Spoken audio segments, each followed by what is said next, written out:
In this video, we are going to show you a place where you can find a SAP security role design document.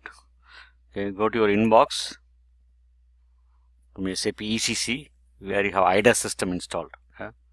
Inbox, shared folders, ADM 940.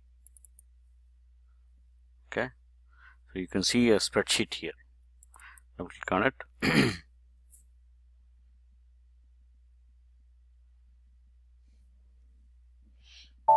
Okay, the spreadsheet is opening. So this spreadsheet has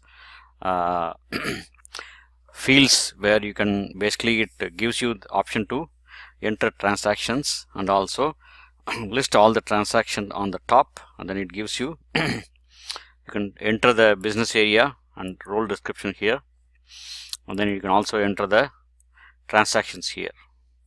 So for example, MM01, if you want MM display, okay,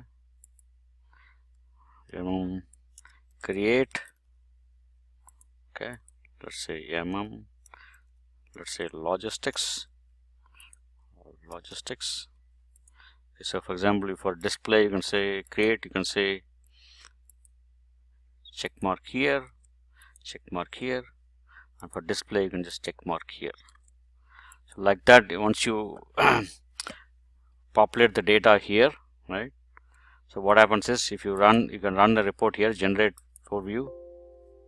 Okay, so this report will run and then it will populate this sheet. Okay, so this is a very good spreadsheet which SAP has created, but there are some issues with the spreadsheet, so if somebody can fix it, it will be a good thing to do. Thanks for watching. Please click the link below to download a step-by-step document on SAP GRC.